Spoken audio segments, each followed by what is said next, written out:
participación electoral. Vamos a hablar de cómo traemos a la gente a participar, por qué es importante participar y cuáles son los grupos de personas a los cuales nos debe interesar que estén dentro del proceso democrático y dentro del proceso electoral en este tiempo. ¿Por qué tenemos que traer gente al proceso? Porque la participación amplia de la ciudadanía, de todos nosotros, fortalece los espacios democráticos y nos ayuda a promover elecciones libres y justas, como conversamos el otro día. Sin la participación de la ciudadanía realmente tenemos un problema. No es que las elecciones no sean libres y justas, pero a menor participación no es bueno para nuestras democracias. ¿Por qué tenemos que hacer esto también? Porque todas nuestras actividades, tenemos el derecho a participar en la vida política del país.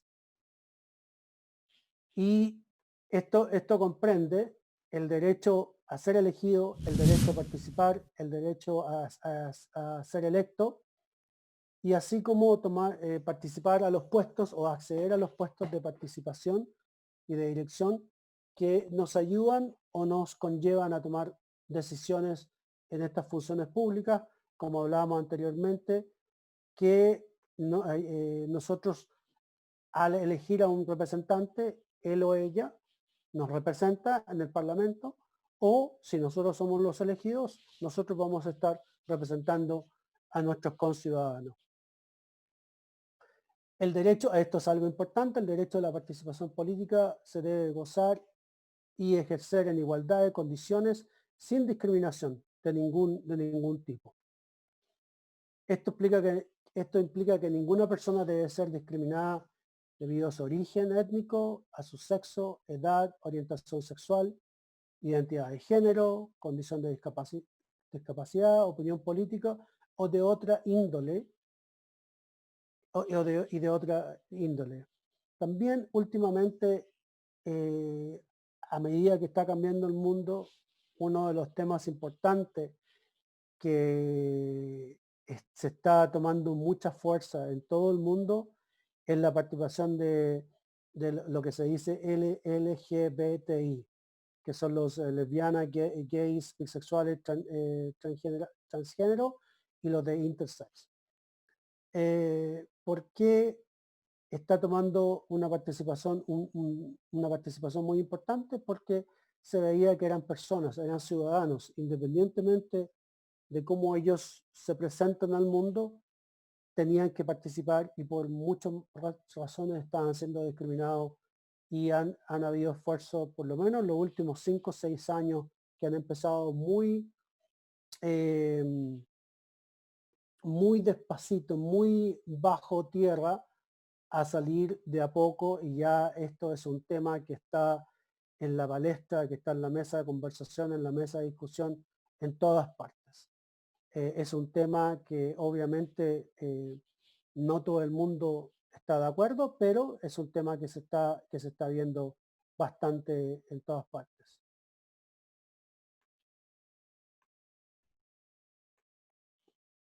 De lo que acabo de hablar, los quiero llevar nuevamente al ciclo electoral que habíamos conversado anteriormente, de que todos los pueblos, todos los grupos que de una forma u otra son discriminados, pero que tienen que participar en el proceso, son estos 5 que les he puesto acá. Y esto quiere decir que estas personas, todos estos ciudadanos tienen que ser iguales a nosotros, tienen que ser considerados iguales a nosotros, no pueden ser discriminados y tienen que participar efectivamente en el proceso.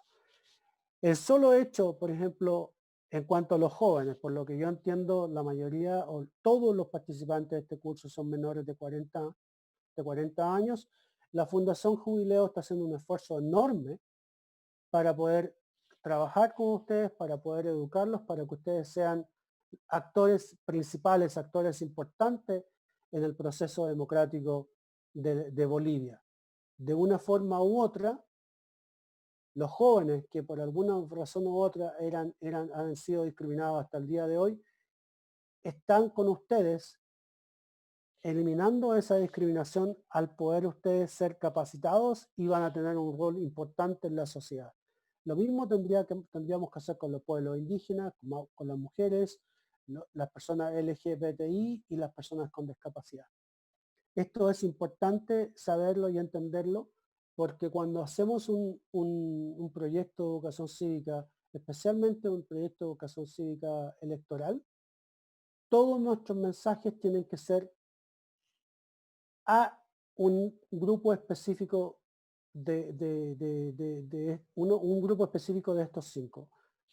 ¿A qué me refiero? Por ejemplo, el mensaje que se le tendría que dar o que se le da a las mujeres es muy diferente al mensaje de los jóvenes, es diferente al de los pueblos indígenas, de los LGBTI y las personas con discapacidad. No es un mensaje homogéneo para todo el mundo. El mensaje sí podría ser vamos a votar, pero no le podemos dar las mismas razones a las mujeres, a los jóvenes, a las personas con discapacidad o a los pueblos indígenas. Tenemos que crear proyectos, tenemos que crear formas de cómo poder llegar a todos ellos. La autoridad electoral, el Estado, el país o los grupos de sociedad civil que participan activamente en este tipo de actividades, si no lo hacen, no están haciendo lamentablemente bien su labor. Nuevamente quiero volver al ciclo electoral, que como les contaba, es en cierta forma el que manda, el que nos pone las reglas de lo que tenemos que hacer. La participación electoral en este sentido está en todo este ciclo, en la planificación, en la capacitación, en la información, en el registro, en todo, en la preelectoral, en el periodo electoral y en el periodo postelectoral. ¿Ok? Entonces, la participación ciudadana, la participación de todos los grupos de una sociedad tienen que estar o están presentes en esto.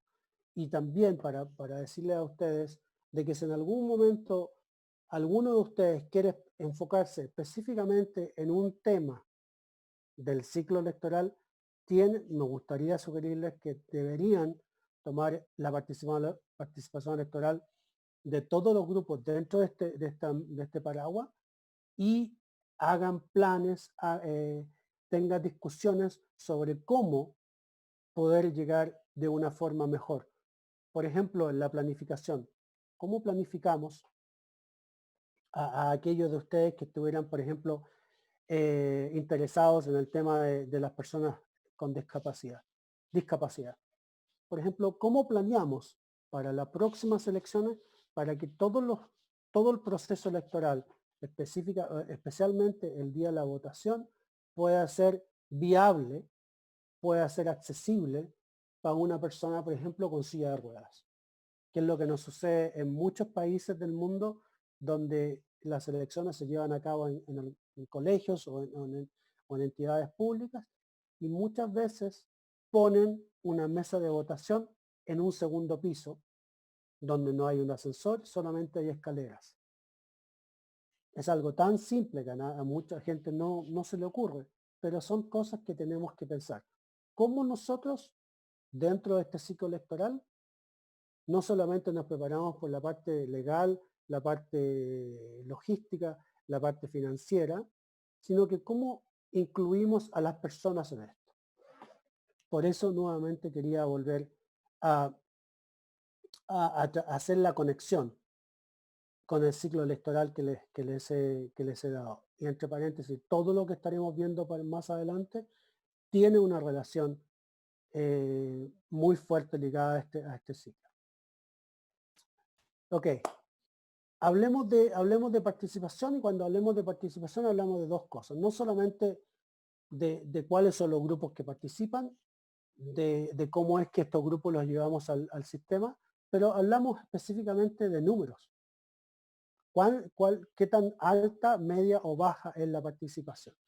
Aquí enfrente de ustedes tienen un pantallazo de un gráfico que saqué de la revista The Economist, que es una revista inglesa muy buena, y que prácticamente nos da 5 países en Latinoamérica. Y ustedes ven ahí que Bolivia es uno de los países que junto a Uruguay son los que más participan en los últimos años. Es algo sorprendente que a través cuando ha llegado la última ola de la democracia en Latinoamérica, al principio mucha gente fue a participar, pero hemos tenido una curva descendiendo, que lo ven ahí directamente en Colombia y en Chile, ya los números han bajado del menos 50%. Podemos argumentar, podemos discutir, pero no es el tema de hoy, de que la gente no está participando por muchas razones, pero la razón principal podría ser, y que muchos expertos lo indican, es de que la democracia que se recuperó en los años 90, al final de los 80, los años 90, no le ha dado una respuesta a la sociedad. Y en esos países donde la democracia o democracia que no había, tipo de democracia que no habían visto anteriormente, los mantiene interesados en el día a día de las actividades. Entonces, nuevamente, Bolivia es un caso extraordinario y se lo quería mostrar y se lo quiero mostrar en diferentes formas. Este dato, este es de una base de datos que les recomendaría que estuvieran mirando, que fueran un día a la página de IDEA Internacional, que tiene información de todo el mundo. Ellos hacen un trabajo académico muy, muy bueno. Y yo fui y saqué la base de datos de ellos en cuanto a la participación electoral en toda Latinoamérica, país por país, los 33 países, si no estoy equivocado. Y si ustedes ven del lado izquierdo, Bolivia es el número 3. Es el tercer país con la más alta participación en las Américas. La primera es Antigua y Barbuda con el 90.3%, el segundo es Uruguay con el 90.1% y después está Bolivia con el 88.5%. Y por el lado derecho están los países como Colombia, como Chile, que ya bajamos a los 50%, el 50%. Esto es que Bolivia y Uruguay, que son países grandes, digamos, tengan más del 85% es una participación altísima, lo que quiere decir que en este caso Bolivia, ustedes están muy interesados en participar y que hacen las cosas bien para poder mantener a la gente interesada en la política. Esperemos que esto se lleve, se continúe. Tampoco significa, quería decirle también, de que porque en la izquierda de su pantalla hayan países con más del 80%, a la derecha hayan países con menos del 50%, no significa que uno es mejor o peor, sino que significa nuevamente el gran interés que existe en la política, a través que los ciudadanos tienen de la política. Específicamente, esto es un dato que saqué de una base de datos del Consejo Electoral, del Tribunal Electoral de Bolivia, que lo juntamos donde existe nuevamente más claramente aquí la cantidad de personas aptas para votar y las personas que están habilitadas para votar. Lo cual es bastante interesante, muy interesante que ustedes tengan una población de 6.8 millones, estas son para las elecciones del 2017, que tengan 6.8 millones de personas en total habilitadas para votar, en edad para votar, que es diferente, y la población habilitada para votar son 6.4. Lo que quiere decir, la diferencia entre la población en edad para votar son todos aquellos mayores de 18 años y la población habilitada son todas aquellas personas que se han registrado para votar. ¿Ok? Que es una diferencia. Y lo interesante también, como sucede en muchos países del mundo, las mujeres son más que los hombres. Y esto es una tendencia mundial. ¿Okay? La diferencia no es muy grande, pero sí hay una diferencia de un par de puntos. Y después vamos a ver de cómo esta diferencia se traduce a a políticas públicas y cómo esta diferencia se traduce a, a la escasa participación política que tienen las mujeres en la toma de decisiones.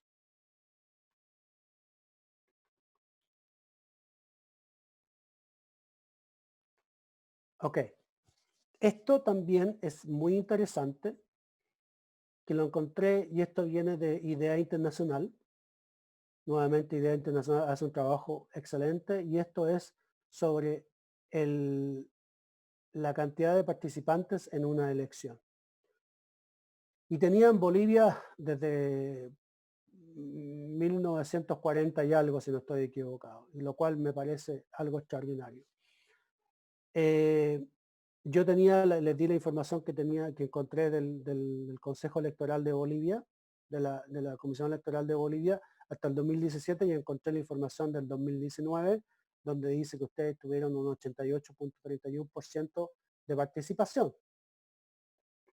No está discriminado por la cantidad por la edad que tiene y la población general. Pero como ustedes pueden ver a su izquierda, nuevamente los números de participación son muy, muy altos. No solamente a las personas que están registradas para votar, pero a las que están habilitadas para votar. Un punto importante que les quería mencionar, que para nosotros que trabajamos en este tema, y creo que también les va a interesar a ustedes para su observación. Y esto es algo que lo aprendemos a través del tiempo. Si ustedes ven a su derecha, en la segunda columna de la derecha hacia la izquierda, dice invalid votes. Y eso quiere decir votos inválidos. Ok, en el 2019 ustedes tuvieron un 5% de votos inválidos. En el 2014 un 5.76% de votos inválidos. El 2009 2,48, el 2005 3,4 y el 2002 7.20. Y el 89 mucho tiempo atrás, el 10%, el 85 el 13%. ¿Qué quiere decir esto? Que mientras más votos inválidos existan en una población, quiere decir que la población no entendió el proceso y que por ende votaron mal. ¿Ok? Estamos asumiendo de que votaron mal solamente al ver esto, y quiere decir de que las campañas de educación que existieron no fueron tan buenas como deberían haber sido. Si ustedes tienen, por ejemplo, consideran el 2002, el 7.2% es un número altísimo, porque la media internacional está entre 2 puntos más o menos, 3 puntos. El 2002, el número de votos inválidos fue muy, muy alto, y el 2005 y el 2009 tuvieron un cambio en la participación, en la educación cívica al votante, y bajaron estrepitosamente los números, lo cual quiere decir que están dentro de la media, quiere decir que lo hicieron muy bien. Pero lamentablemente, por alguna razón u otra, en el 2014, el 2019, volvieron a subir. Entonces, ¿por qué esto es crítico? Porque al haber 5% de votos inválidos son votos que se perdieron solamente porque las personas no supieron votar. ¿Ok? Y o también se pueden haber perdido porque o no los contaron bien o algo pasó. Y aquí vienen dos puntos. El primer punto es que con esta información el Tribunal Electoral debería mejorar su educación cívica, su educación ciudadana, de explicarle a la gente cómo se vota. Los grupos de sociedad civil, al mirar esto, deberían decir, a mí me gustaría participar y me gustaría educar a la población sobre tal y tal tema. Eso es por un lado. Y por el otro lado, es importante para los que van a hacer observación del proceso electoral para que tengan más cuidado o para que se fijen más sobre por qué los votos se están invalidando. ¿Ok? Espero que con esta pequeña explicación les haya quedado clara y si no, me preguntan después en pregunta y respuesta. Pero creo que de esto podemos sacar varias conclusiones y así tener políticas para más adelante. Ok, esto también es interesante. Esto es un cálculo mío que lo hice en referencia a los números que les di anteriormente. Si vemos los números del 2017, ustedes tienen un total de registrados que son 6.4 millones de personas, de los cuales es 3.2 mujeres, 3.1 hombres. La diferencia es menos de 100.000 personas. ¿Ok? Lo importante también ahora es en qué segmento etario están estas personas.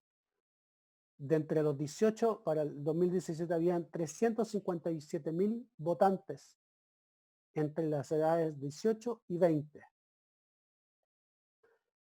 De entre 21 años a 59 años habían 5 millones de personas y 1.036.000 mayores de 60 años.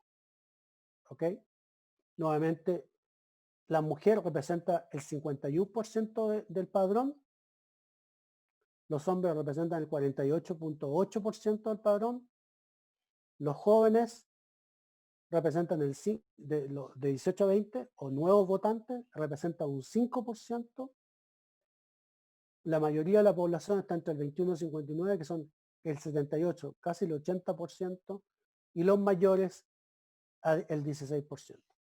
¿Por qué creo que es importante mostrar y discutir con ustedes este tema?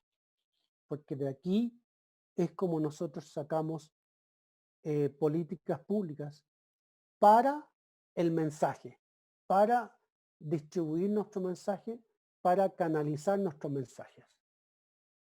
Nuevamente, el mensaje de salir a votar no es el mismo para las mujeres y para los jóvenes que son de primera vez que van a votar o una persona que es de más de 60 años. ¿Ok? Entonces, esto es, y vemos cómo nosotros tenemos que hacer un mensaje dirigido a estas poblaciones. Si no lo hacemos, si no conocemos estas cifras claramente, tenemos un problema y no vamos a poder ni analizar bien la situación, no vamos a poder crear proyectos para el futuro, ni vamos a poder observar correctamente. ¿Ok?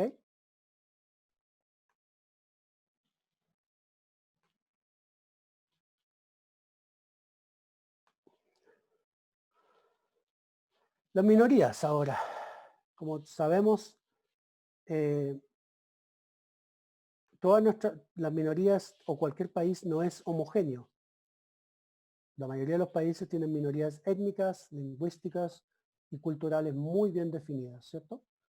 En muchos países existe la tendencia pasada a marginar a estos grupos o tratarlos de forma distinta y quizás en algunos casos, lamentablemente, en una forma opresiva. Estos grupos, al ser desautorizados, viene la introspección y tal vez la apatía. Al no ser tomados en cuenta, se quedan fuera del sistema, no les interesa participar. Con el aislamiento de la cultura dominante viene una serie de normas lingüísticas y culturales que impiden la preparación de programas educativos, a no ser que se les preste la debida atención a estos grupos, así como las relaciones de poder que presentan sus interacciones con la mayoría. ¿Qué es lo que quise decir? O qué es lo que quiero decir con esto, es algo que les mencioné anteriormente. Cualquier plan, cualquier metodología en relación a participación cívica tiene que ser destinada, tiene que ser dirigida directamente a estas personas. ¿Ok? Y no puede ser nuevamente con el mismo lenguaje. Algunas minorías puede que pongan resistencia a los programas educativos por tener un diseño que aparentemente busque asimilar a los grupos o socavar la cohesión de los mismos. Algunas minorías pueden además ver la democracia como una amenaza. ¿Ok? No todos quieren ver o quieren sentir, o no todos ven y no todos escuchan el mismo mensaje. Tenemos que el insertar a las minorías en el proceso democrático es una tarea de todos, no solo de la autoridad electoral. Esto creo que es realmente importante, que todos somos importantes y todos tenemos una misión. Todos aquellos que trabajamos en las elecciones tenemos una misión de incluir a todas estas personas en el proceso electoral.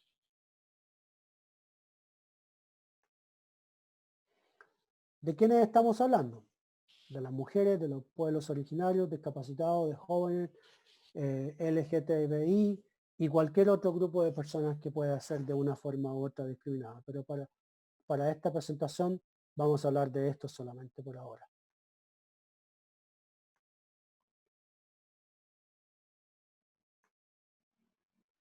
Participación de la mujer. ¿Ok? Hoy día ya no es aceptable que un país establezca un sistema democrático y elecciones sin darle el derecho a la mujer. Como todos sabrán, las mujeres no siempre tuvieron el derecho al voto y en el siglo pasado fueron muchos países los que le dieron tardíamente el derecho a las mujeres a participar. ¿Okay? El derecho a votar legalmente es una cosa, pero la posibilidad de participación enteramente en los asuntos cívicos y la posibilidad de votar son cosas completamente diferentes. ¿Ok? Una cosa es poder votar y otra cosa es poder ser un líder de un país. Mientras que las mujeres constituyen la mayoría de la población en varios países, estas se encuentran subrepresentadas en la vida política.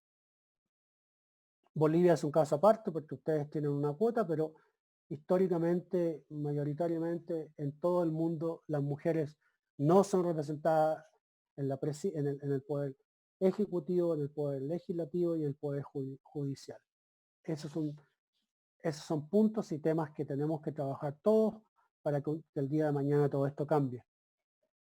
Que es lo que digo inmediatamente. Es necesario desarrollar programas educativos que pongan particular atención a las barreras económicas y culturales que impiden el avance de la participación y que afectan a las mujeres alrededor del mundo. Por ejemplo, cuando hablo de barreras económicas, estoy hablando aquí o me estoy refiriendo específicamente al tema del financiamiento de partidos políticos, financiamiento de candidatos. Muchas veces está comprobado que financieramente las mujeres están en un desmedro, no tienen la misma financiación para ser candidatas, para poder participar activamente en una elección vis a vis el hombre. Pueden colectar, pueden recibir financiamiento de diferentes fuentes o formas en un menor nivel que los hombres. Y eso en algún momento tiene que cambiar o debería cambiar. Hay algunos países en el tema de financiamiento de partidos políticos, de financiamiento de candidatos, donde las mujeres tienen un piso y de ahí comienzan a competir.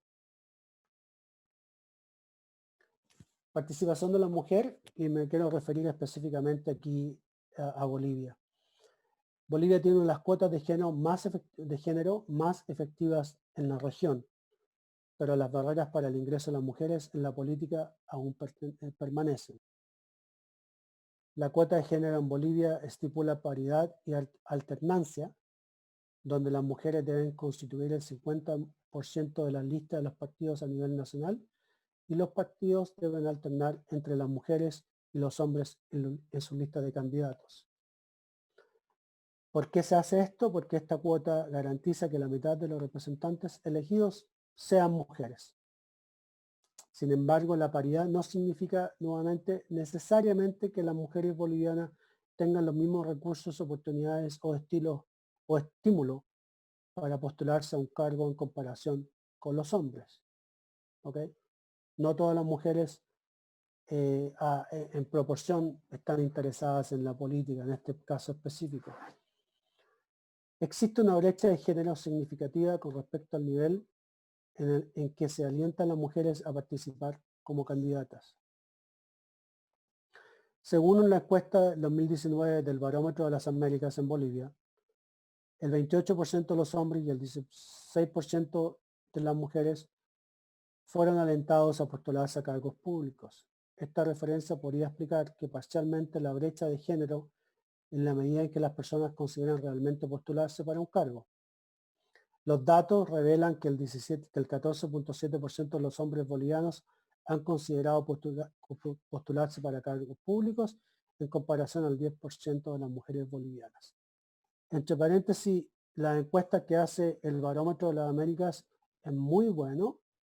Voy a revisar si es que se lo mandé a nuestros amigos de Jubileo para que lo compartan con ustedes, pero esto es un estudio que lo hace la Universidad de Vanderbilt de los Estados Unidos, donde todos los años miden el nivel de la democracia y otros niveles, otro tipo hacen una encuesta muy global, muy general sobre el tema de democracia en cada país y de esa encuesta que la comparte con países y especialmente con los donantes, bastantes políticas de apoyo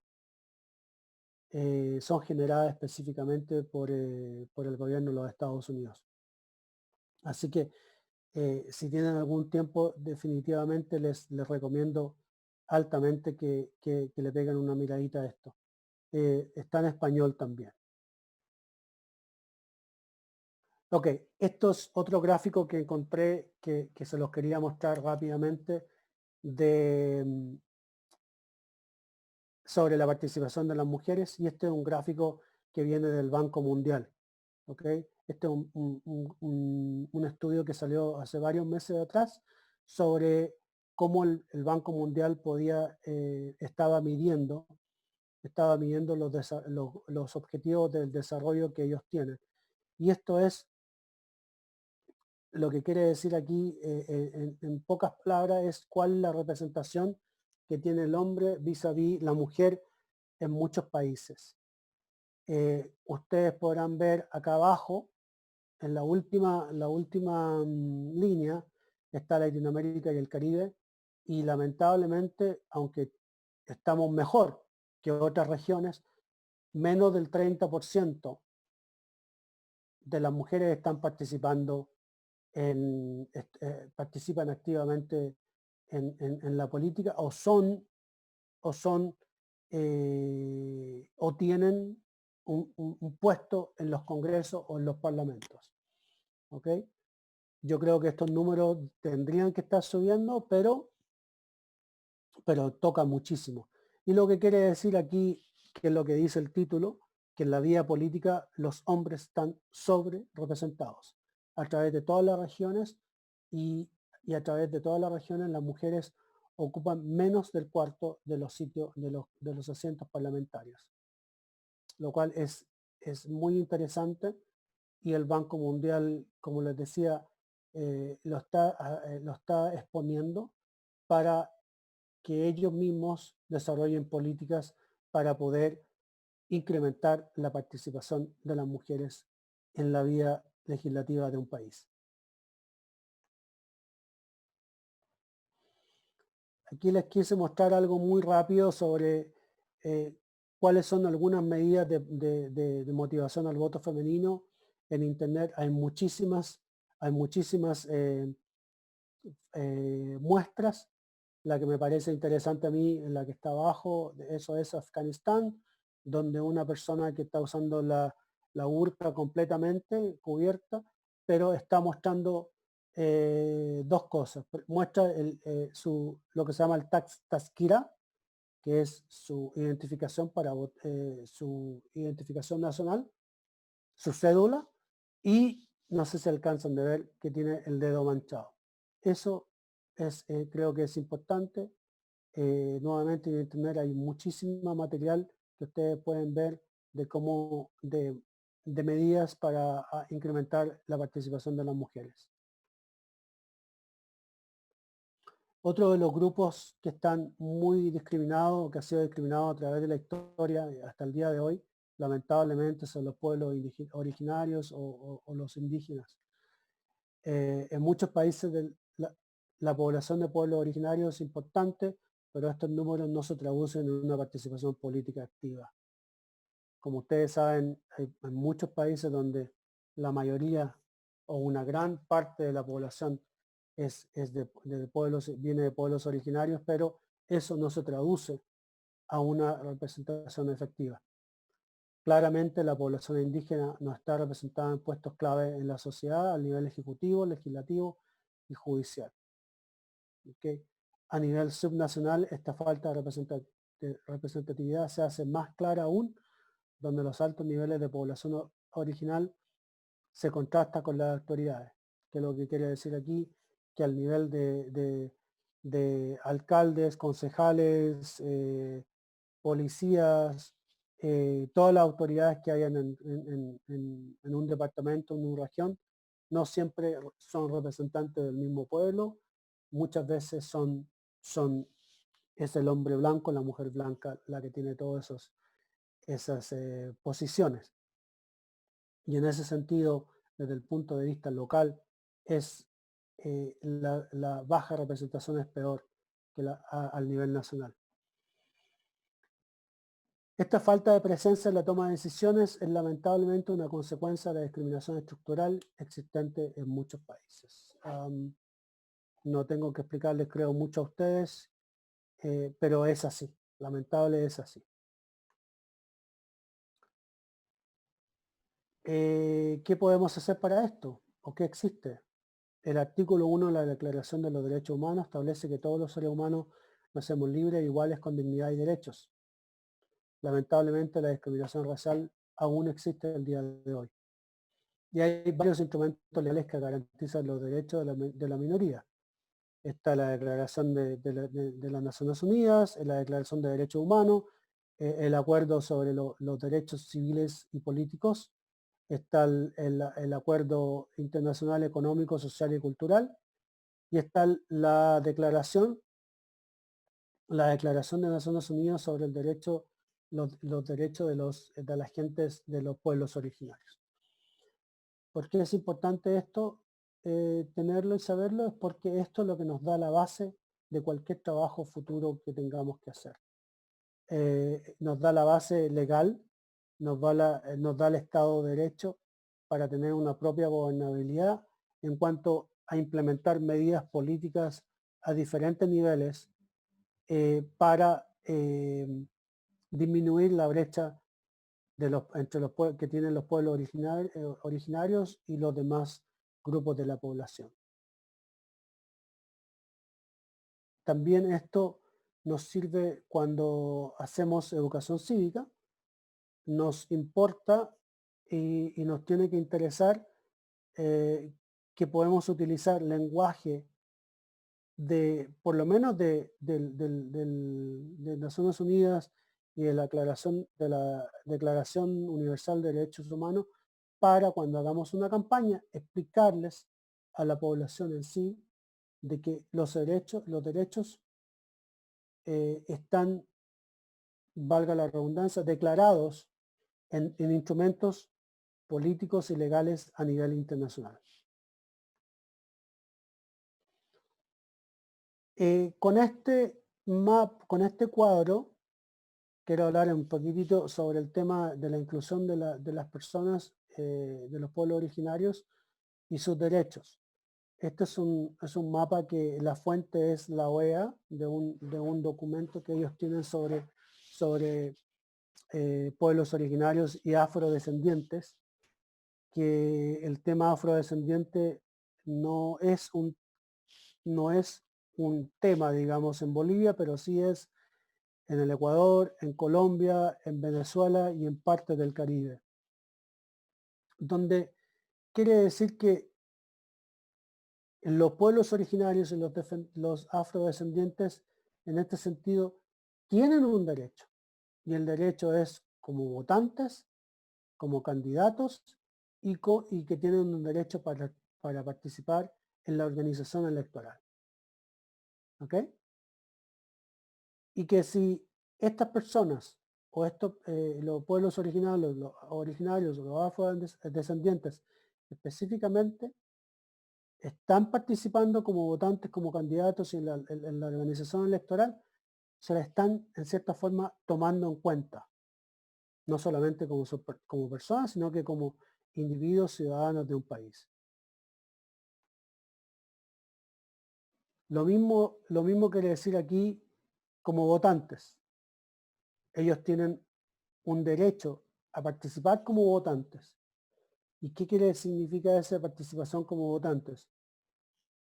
Significa que pueden ser registrados en un padrón electoral de igual a cualquier otra persona. Deben tener un acceso a votar como cualquier otra persona al proceso electoral. Tienen un proceso igual o deberían tener un proceso igual en cuando están promoviendo el voto y cuando se registran. ¿Ok?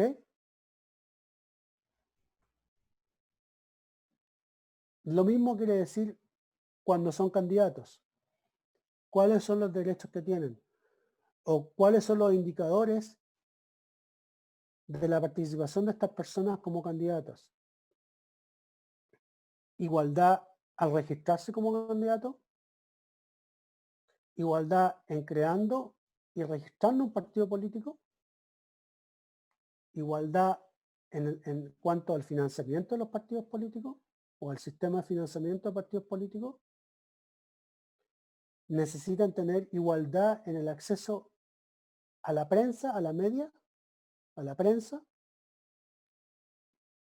Deben tener un acceso y una igualdad a la diversidad en la estructura del sistema electoral y que tienen el derecho a ser elegidos. Simplemente. Esto es un análisis un poquitito más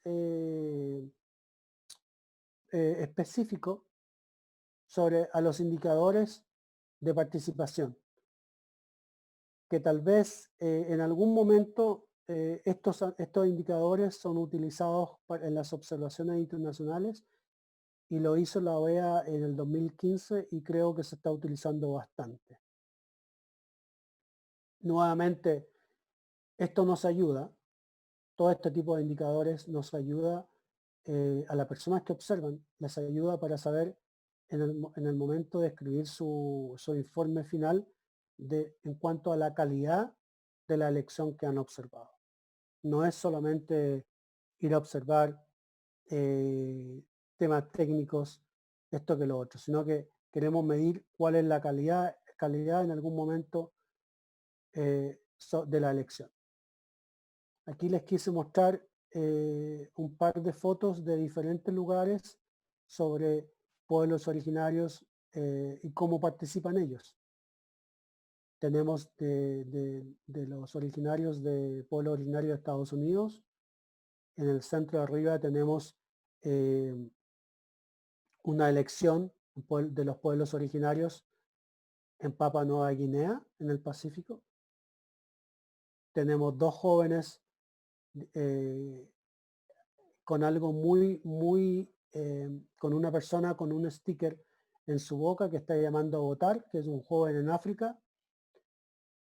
Tres mujeres o tres jovencitas en África con un cartel muy simple, demandando acciones al gobierno, participando. Y al lado derecho abajo, nuevamente, después del voto de la mujer en Papua Nueva Guinea, esto es en Bougainville, en una isla del Pacífico también, que votaron por un referéndum, una separación de Papua Nueva Guinea el año pasado, mostrando el dedo marcado. Las mujeres, entre paréntesis, en Papua Nueva Guinea votan separados a los hombres. Nuevamente en internet ustedes pueden encontrar un montón de fotografías y videos que les puede dar una idea de cómo se hace, cómo se participa en otras partes del mundo. Personas con discapacidad que no estaban en el título no estaba anteriormente, pero lo quise incluir porque las personas con discapacidad sí que también son discriminadas y también son grupos que tenemos que hacer participar, que no hacer participar, sino que tenemos que darle todas las condiciones necesarias para que estén participando. En un creciente número de países, las personas minusválidas y con discapacidad se están organizando. Esto es particularmente cierto en sociedades democráticas donde es posible realizar movilizaciones para acceder al Estado y a los recursos del sector privado. Sumado a un imperativo que facilite la participación de las personas en las elecciones, hay que realizar esfuerzos especiales para permitir que los discapacitados tengan acceso a estas y otras instituciones.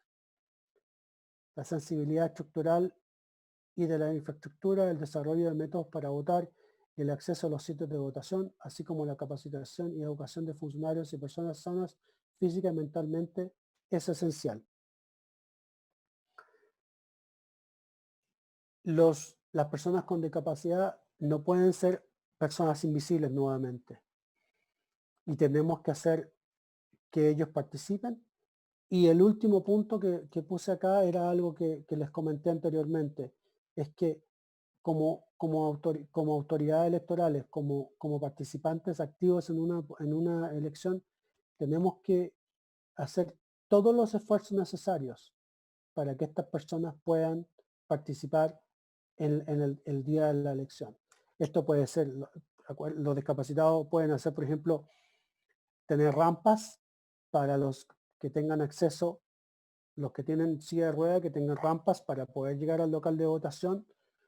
En algunos países, aquellas personas que no pueden ver pueden utilizar papeletas braille, y para algunas personas que no pueden, que tienen otro tipo de discapacidad, tienen audífonos, o sea, tienen instrucciones audiofónicas. Entonces, la idea es llegar de todas las formas, poder capacitarlos, poder darles el acceso para que así ejerzan el derecho a voto.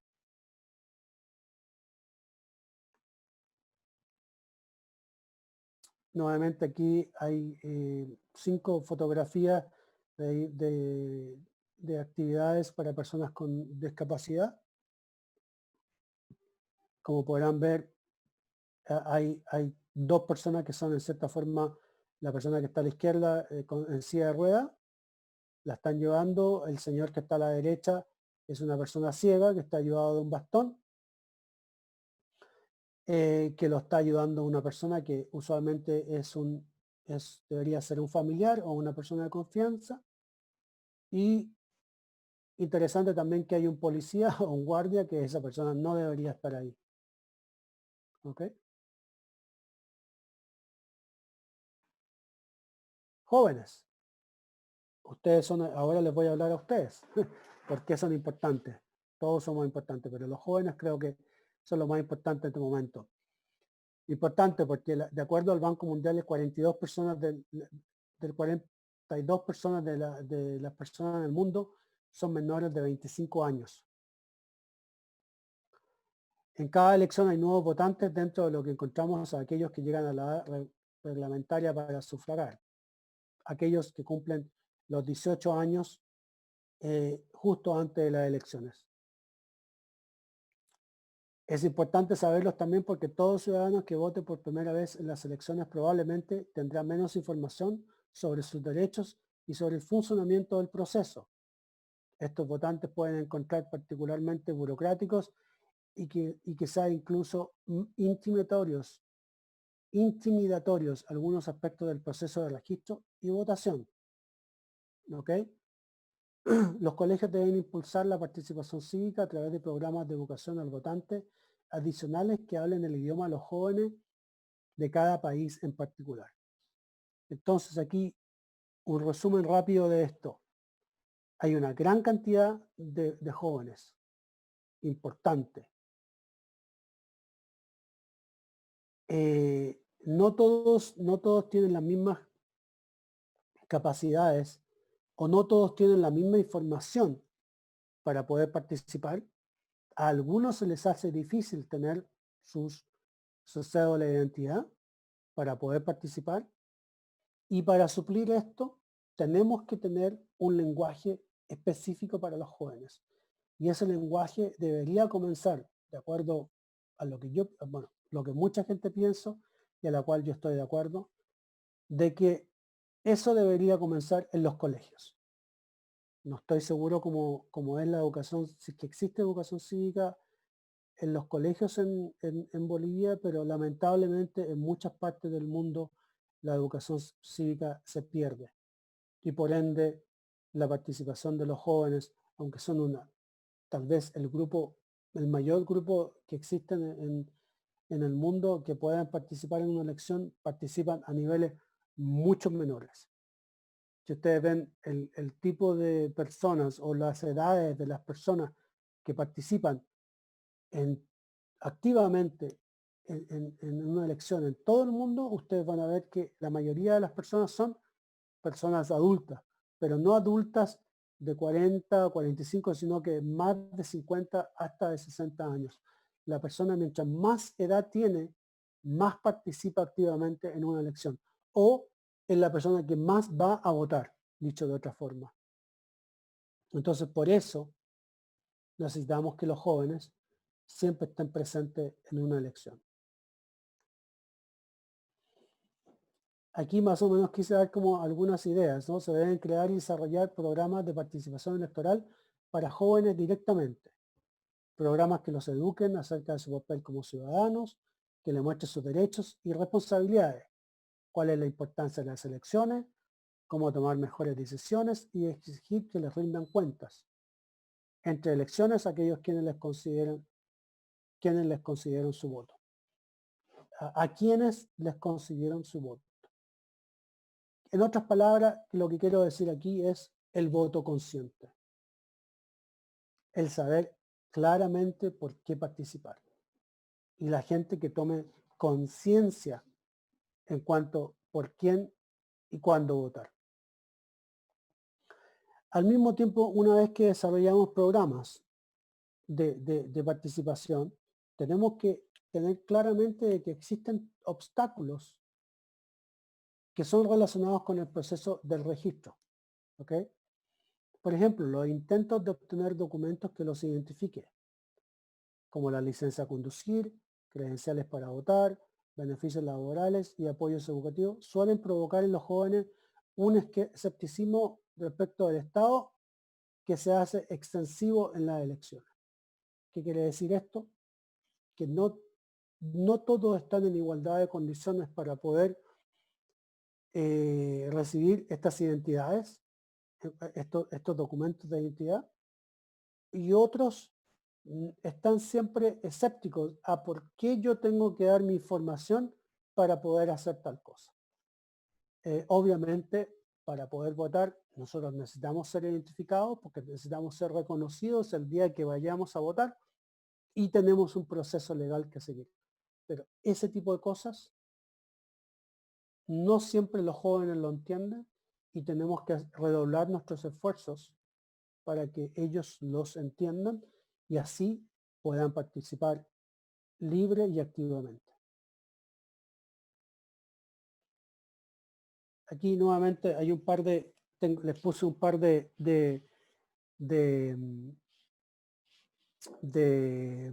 muestras de actividades donde se les pide a los jóvenes que estén participando.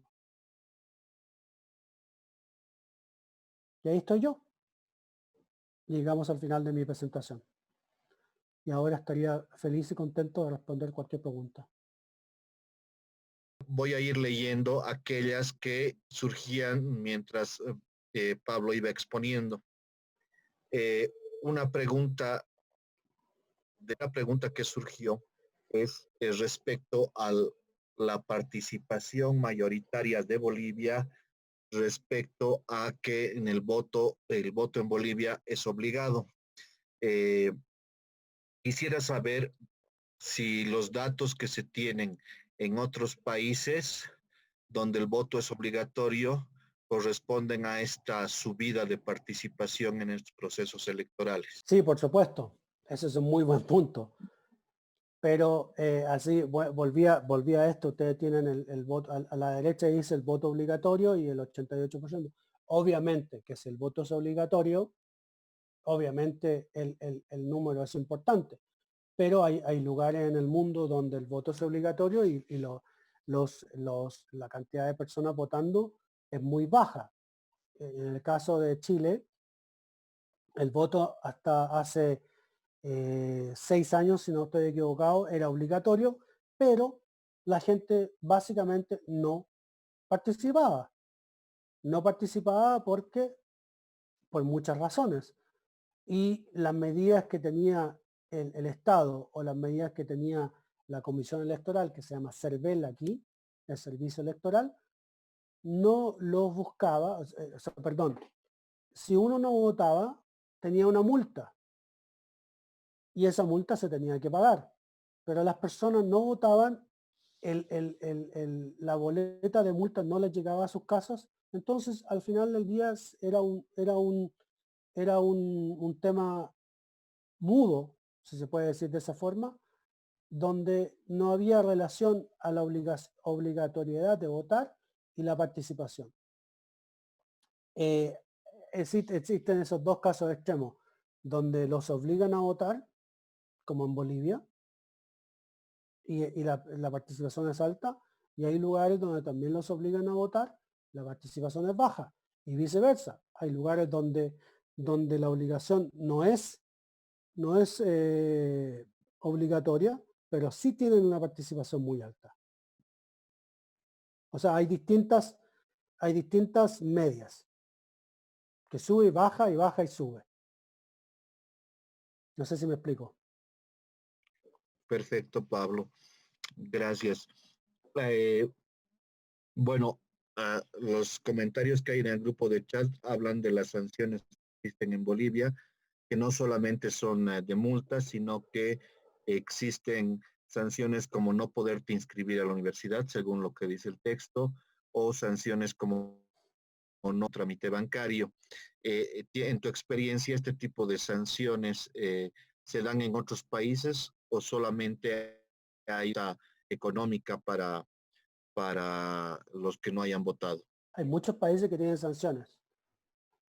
Algunos no, exactamente, no puedes cobrar un cheque, no puedes inscribir en la universidad, no puedes sacar documentos, no puedes renovar la patente de tu auto, un sinnúmero. Más, sin embargo, si el Estado no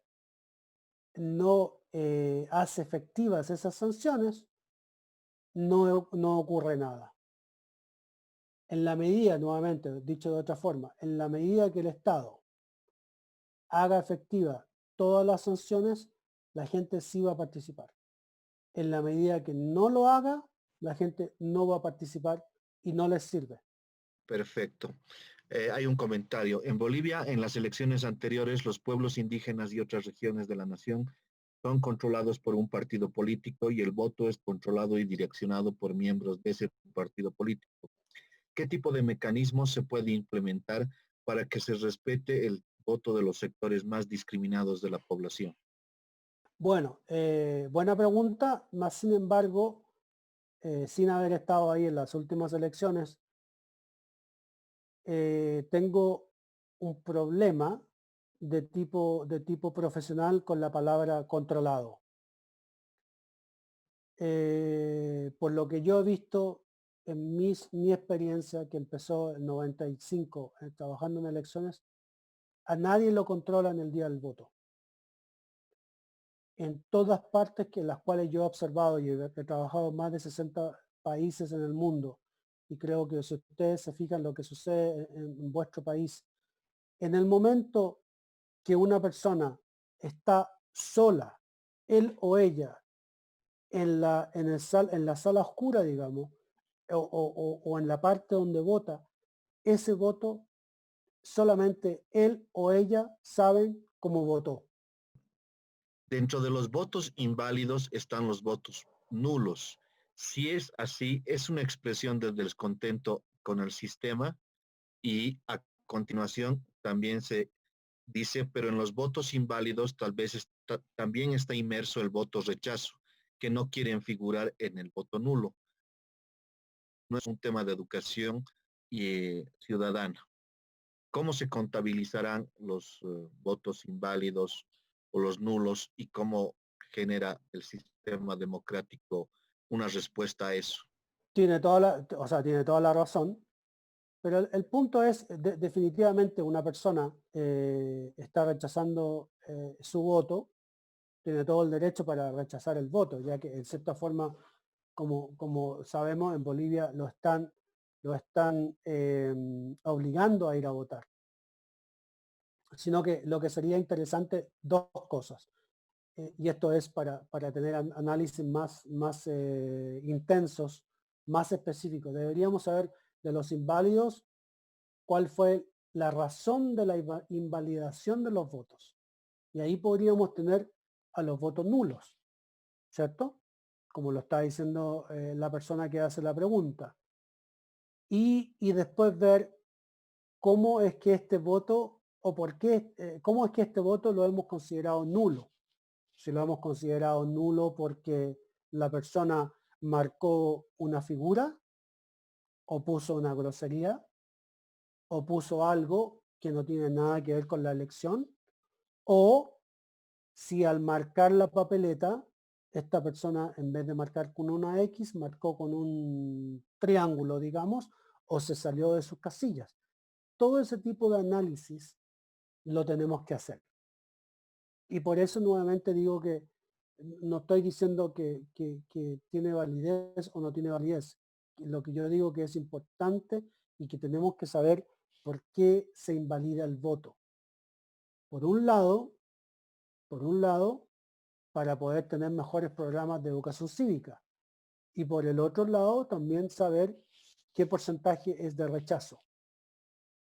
Que el rechazo sí, creo que estoy de acuerdo con la parte de la pregunta que dice, el rechazo sí es una opción democrática. Y en eso estoy de acuerdo.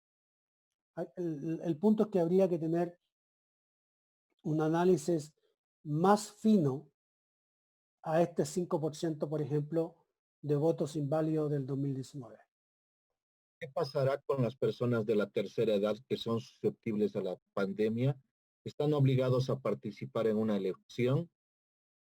Eso es una pregunta que la va a tener que responder la autoridad electoral de cómo se haría. Pero sí, para empezar, primero que nada, el voto es obligatorio en Bolivia y todos tienen que ir a votar.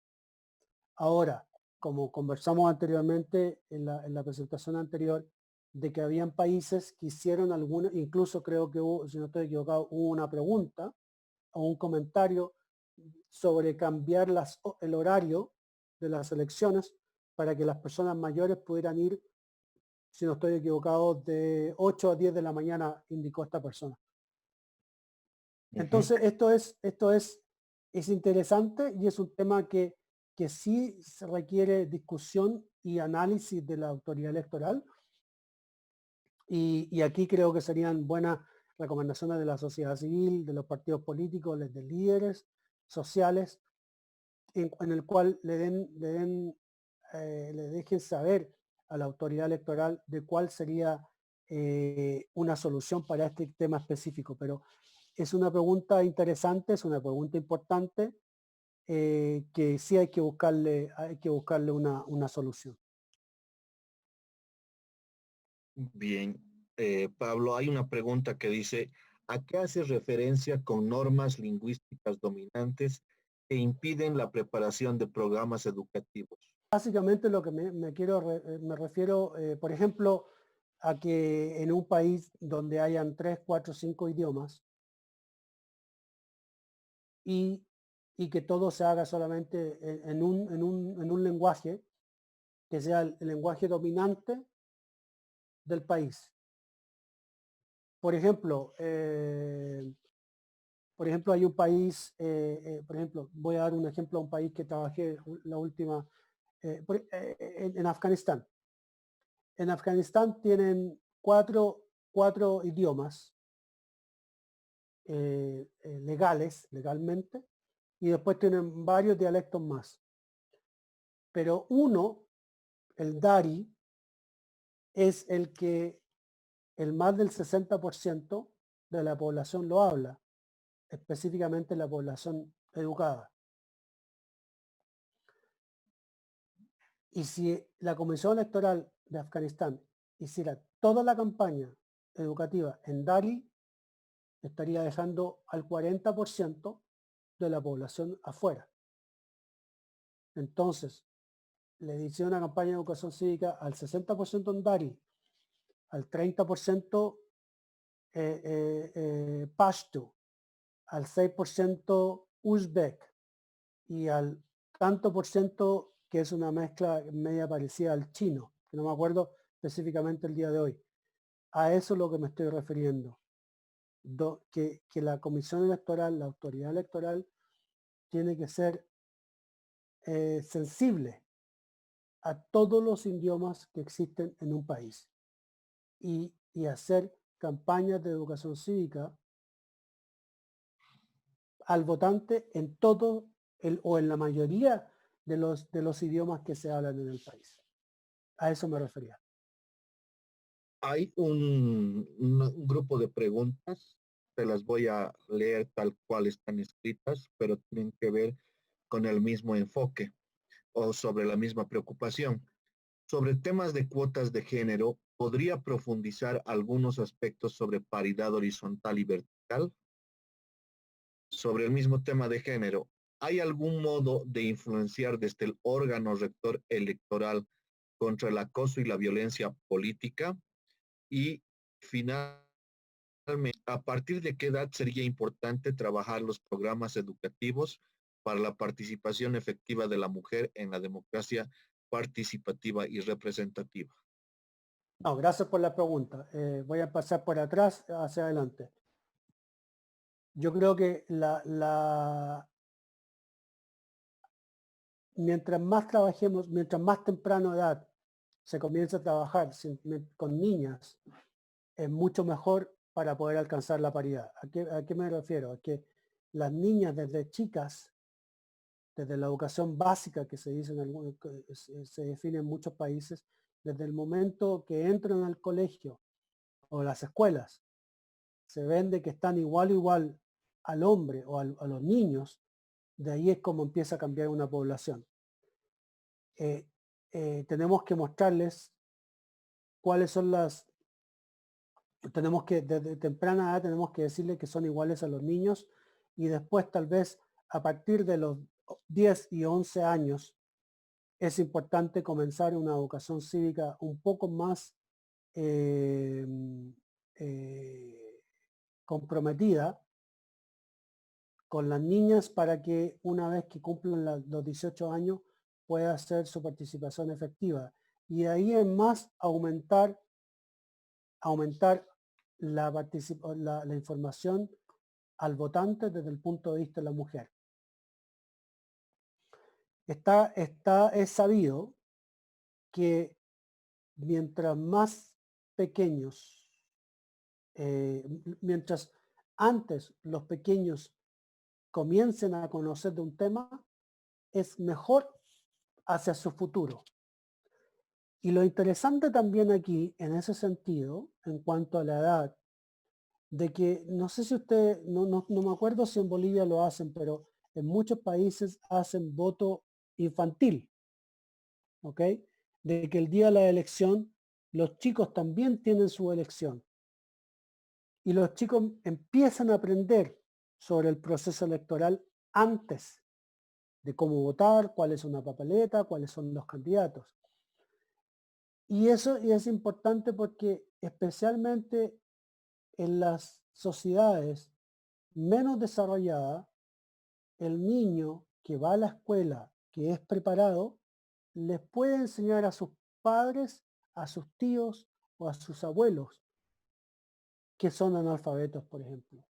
Entonces, en este sentido, mientras más jóvenes son los niños y niñas que empiezan a aprender sobre la paridad de los sexos, de los sexos es mejor. En cuanto a la violencia contra la mujer, en este sentido lo voy a tomar en cuenta en la violencia política, la autoridad electoral la autoridad electoral sí debe ser partícipe de cualquier campaña.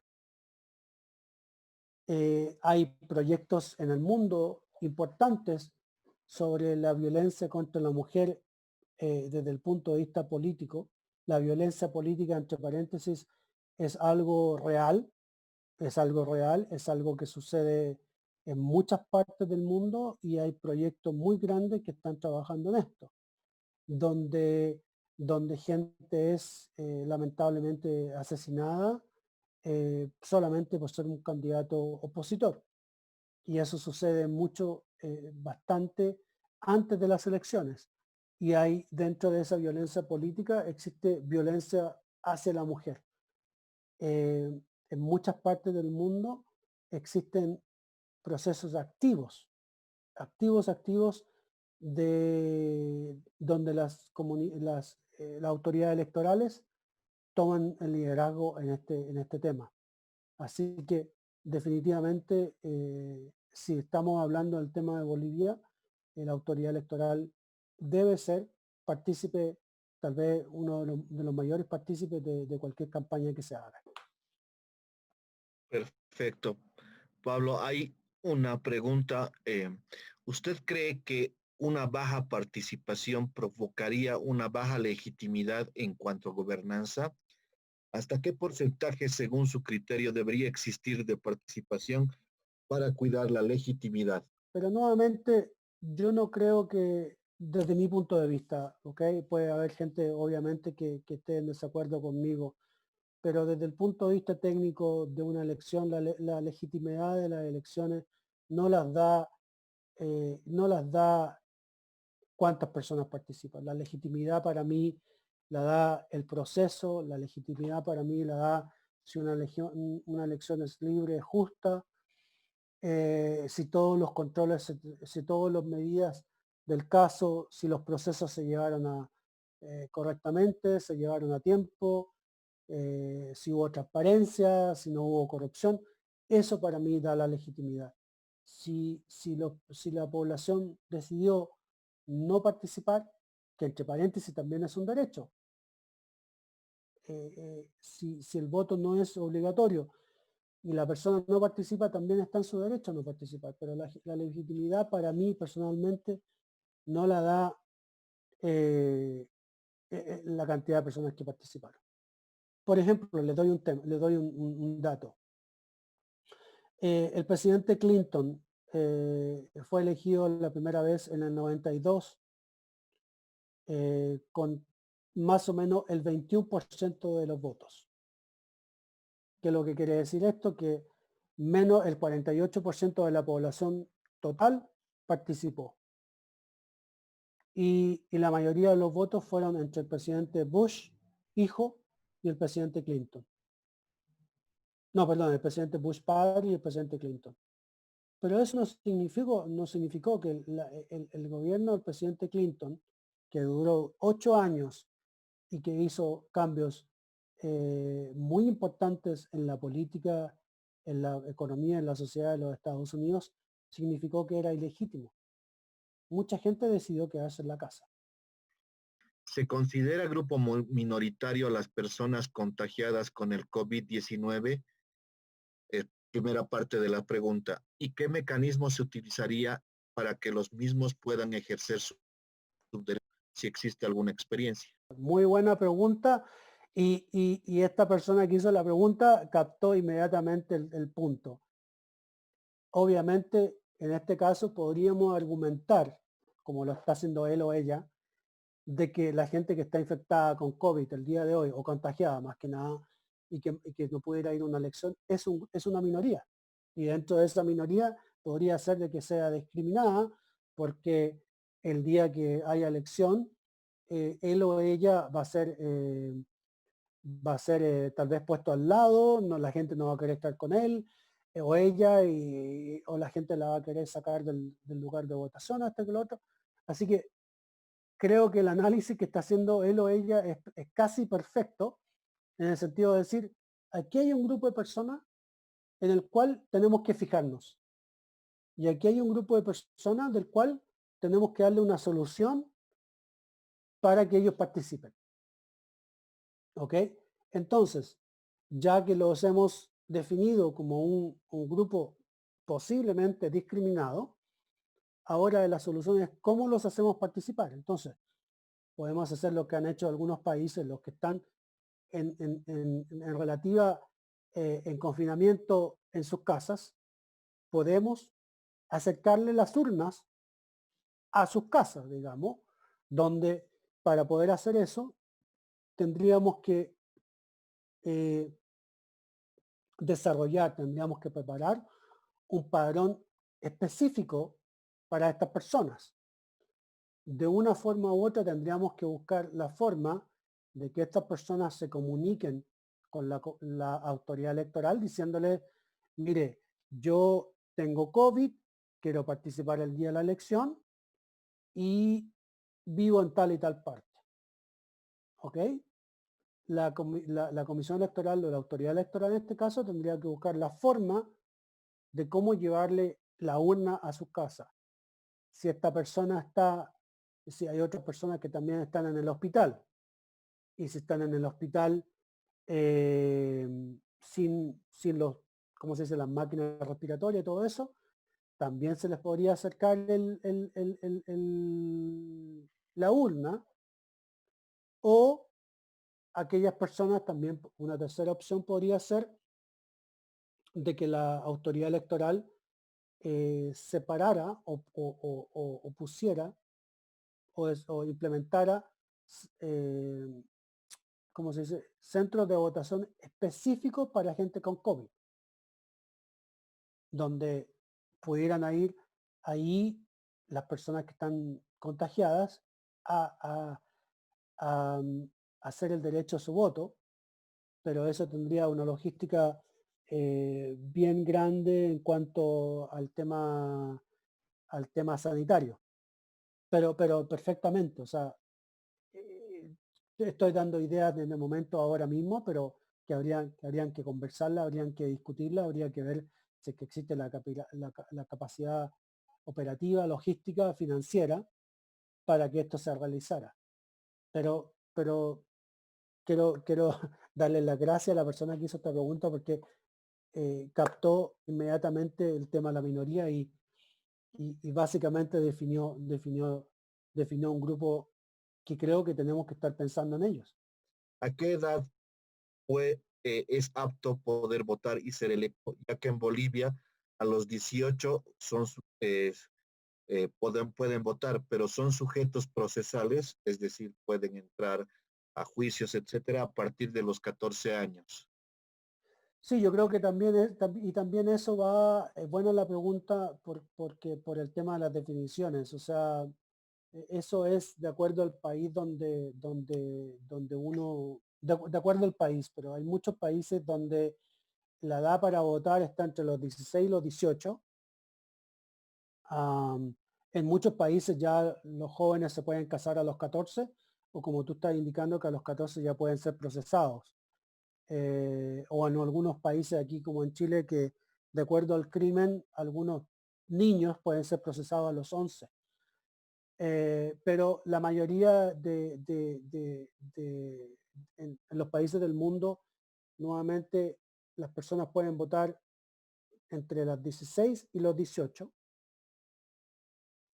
y casi en más del 90% de lo que yo me acuerdo, las personas son candidatos a partir de los 21 años o a partir de la mayoría de edad como es en muchos países.